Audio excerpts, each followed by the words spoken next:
On poursuit ce paragraphe sur la diagonalisabilité avec une condition suffisante de diagonalisabilité.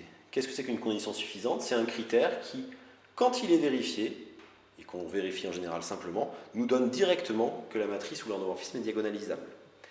Alors voilà l'énoncé. Je prends E un K espace vectoriel de dimension finie n, U un endomorphisme, ou alors A une matrice carrée.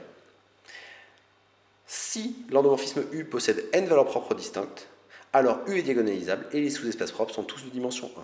Respectivement, si grand A possède n valeurs propres distinctes, alors grand A est diagonalisable et les sous-espaces propres sont de dimension 1. Alors tout de suite, une mise en garde avant de démontrer cela, c'est que cette condition n'est pas nécessaire. C'est pas parce que souvent en exercice, on cherche les valeurs propres d'une matrice 3-3, on calcule son polynôme caractéristique et on trouve qu'il y a 3 valeurs propres distinctes, d'où on pourra en déduire grâce à ça que la matrice est diagonalisable et que les sous-espaces propres sont de dimension 1. Mais au contraire, si vous avez une matrice dont vous savez qu'elle est diagonalisable, vous ne pouvez pas affirmer qu'elle possède 3 valeurs propres distinctes, ce n'est pas vrai. D'ailleurs, on a vu dans un exemple précédent dans le cours, et on reverra le même exemple interprété à la lumière de la diagonalisabilité, qu'il existe tout à fait des matrices qui sont diagonalisables avec des matrices 3-3 qui soient diagonalisables avec seulement une ou deux valeurs propres distinctes.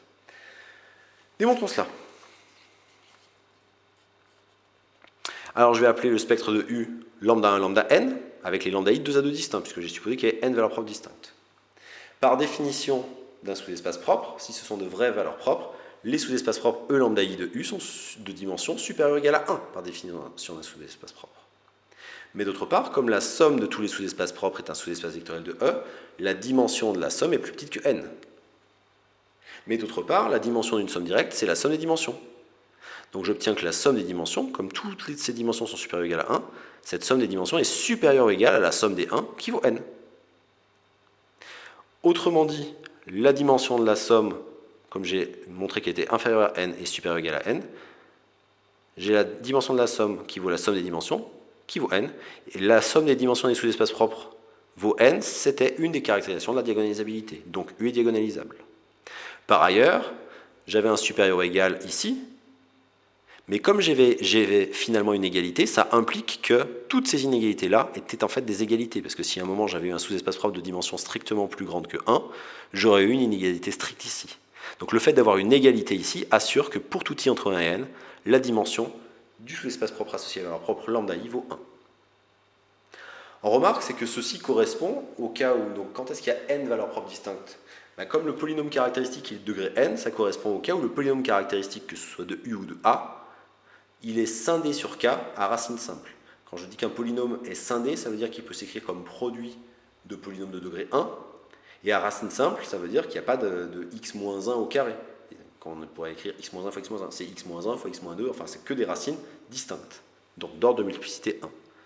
Donc dès lors que vous avez une matrice, vous calculez son polynôme caractéristique et vous pouvez le scinder à racine simple, il possédera donc n racines distinctes et vous pourrez appliquer la condition suffisante de diagonalisabilité qui affirme que votre endomorphisme ou votre matrice est diagonalisable et que les sous-espaces propres sont de dimension 1. Petit exemple, je prends une matrice triangulaire supérieure, je mets absolument ce que je veux au-dessus de la diagonale. Si sur la diagonale j'ai 3 valeurs propres distinctes, 8, 2, 5, c'est terminé. Les valeurs propres d'une matrice triangulaire sont les coefficients diagonaux. Donc c'est 2, moins 5 et 8. J'ai 3 valeurs propres distinctes. Donc A est diagonalisable et les sous-espaces propres sont de dimension 1. Et là, le polynôme caractéristique, ça aurait été x-8 fois x-2 fois x plus 5. Autrement dit, cette matrice, qui est une matrice triangulaire, est en fait semblable à une matrice diagonale avec sur la diagonale 8, 2 et moins 5. Alors là, je ne suis pas en train de vous dire que cette matrice A est une matrice diagonale. Je ne suis pas en train de vous dire que alpha, bêta et gamma sont nuls. Je suis en train de vous dire qu'une matrice diagonale, une matrice triangulaire, où sur la diagonale, les coefficients sont 2 à 2 distincts, elle va être semblable à la même matrice, mais en version triangulaire, en version diagonale, c'est-à-dire avec des zéros partout en dehors de la diagonale. Donc ça, c'est une conséquence de la condition suffisante de diagonalisabilité.